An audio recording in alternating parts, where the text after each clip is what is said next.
ಟಾಟಾ ಏಸ್ನಲ್ಲಿ ವ್ಯಕ್ತಿ ಅನುಮಾನಾಸ್ಪದವಾಗಿ ಸಾವು.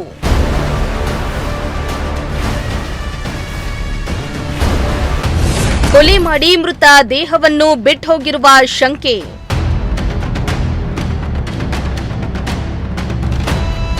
ಟಾಟಾ ಏಸ್ ವಾಹನದಲ್ಲಿ ವ್ಯಕ್ತಿಯೋರ್ವ ಅನುಮಾನಾಸ್ಪದವಾಗಿ ಸಾವನ್ನಪ್ಪಿದ್ದು, ಯಾರೋ ಕೊಲೆ ಮಾಡಿ ಮೃತ ದೇಹವನ್ನ ವಾಹನದಲ್ಲಿ ಬಿಟ್ಟೋಗಿರುವ ಶಂಕೆ ವ್ಯಕ್ತವಾಗ್ತಾ ಇದೆ. ಚಿಕ್ಕಬಳ್ಳಾಪುರ ತಾಲೂಕಿನ ಅರೂರು ಗ್ರಾಮದ ಹೈವೇ ಬಳಿ ದುರಂತ ಸಂಭವಿಸಿದ್ದು, ಸ್ಥಳೀಯರಲ್ಲಿ ಆತಂಕ ಹೆಚ್ಚಾಗಿದೆ.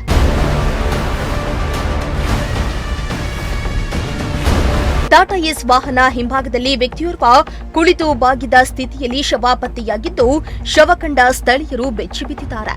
ದೇವನಹಳ್ಳಿ ತಾಲೂಕಿನ ಕುರುಬರಕುಂಟೆ ಗ್ರಾಮದ ಸುಬ್ರಹ್ಮಣ್ಯ ಅನುಮಾನಾಸ್ಪದವಾಗಿ ಸಾವನ್ನಪ್ಪಿದ್ದು, ಯಾರೋ ದುಷ್ಕರ್ಮಿಗಳು ಕೊಲೆ ಮಾಡಿ ಮೃತ ದೇಹವನ್ನ ವಾಹನದಲ್ಲೇ ಬಿಟ್ಟೋಗಿರುವ ಶಂಕೆ ವ್ಯಕ್ತವಾಗ್ತಾ ಇದೆ.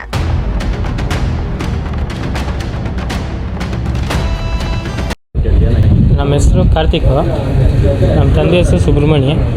ಅವರು ಶನಿವಾರ 9 ಗಂಟೆಗೆ ತುಮಕೂರು ಸೈಡು ಬೆಳಗ್ಗೆ ಹೋಗಿದ್ರು. ಬೆಳಗ್ಗೆ ಹೋಗಿ ನೈಟ್ 11 ಗಂಟೆಗೆ ದೇವನಹಳ್ಳಿ ಟೋಲು ರೀಚ್ ಆಗಿದ್ದಾರೆ. ದೇವನಹಳ್ಳಿ ಒಳಗೆ ಬಂದಿದ್ದಾರೆ. ಅಲ್ಲಿ ಬಂದು ಮನೆಗೆ ಬಂದಿಲ್ಲ ಅವರು. 2 ದಿನ ಇಂಕ ಹುಡುಕ್ಲಾಡಿದ್ರೆ ಸಿಕ್ಕಿಲ್ಲ ಅವರು.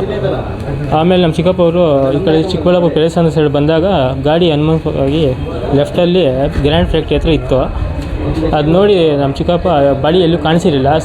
ಗಾಡಿ ಹಿಂದೆಗಡೆ ಡಿಕ್ಕಿ ಫುಲ್ಲು ಸರ್ಚ್ ಮಾಡಿ ನೋಡಿ ಹಿಂದೆಗಡೆ ಡಿಕ್ಕಿ ಇರ್ತದಲ್ಲ, ಅದರಲ್ಲಿ ನೋಡಿದಾಗ ಅನುಮಾನಾಸ್ಪದವಾಗಿ ಸತ್ತೋಗಿದ್ರಲ್ಲೇ. ಅವರು ಹಿಂಗೆ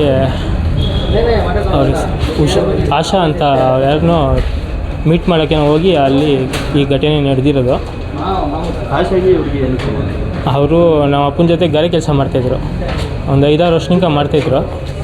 ಇತ್ತೀಚೆಗೆ ಒಂದು ವರ್ಷದಿಂದ ಗಾರೆ ಕೆಲಸ ನಮ್ಮ ಅಪ್ಪ ಮಾಡ್ತಾಯಿರಲಿಲ್ಲ. ಸ್ವಂತ ಗಾಡಿ ತಗೊಂಡು ಬಳಿಗೆ ಹೋಗೋರು. ಅದೇ ಹಿಂಗಾಗಿದೆ. ನಿಮ್ಮ ತಂದೆಯವ್ರು ನಿಮ್ಮ ಜೊತೆ ಯಾವ ಥರ ಇತ್ತು? ನಮ್ಮ ತಂದೆಯವರೇ ನಮಗೆ ಎಲ್ಲ, ಅವರೇ ನಮ್ಮ ಮನೆಯೆಲ್ಲ ನೋಡ್ಕೊತ ಇತ್ತು. ನಾವು ಓದ್ಕೊಂಡು ಪಾರ್ಟ್ ಟೈಮ್ ಯಾವುದೋ ಕೆಲಸ ಮಾಡ್ತಿದ್ವಿ. ಇವಾಗ ನಮ್ಮ ತಂದೆಯವರು ಸತ್ತೋಗೋರೆ. ಇದಕ್ಕೇನೋ ನ್ಯಾಯ ಒದಿಸ್ಕೊಳ್ಬೇಕು ನೀವು. ಒಂದು 5-6 ವರ್ಷದಿಂದ ಗಾರೆ ಕೆಲಸ ಮಾಡ್ತಾಯಿದ್ರು ನಮ್ಮ ಅಣ್ಣ. ಎಮ್ನು ಗಾರೆ ಕೆಲಸಕ್ಕೆ ಹೋಗ್ತಾಯಿದ್ರು.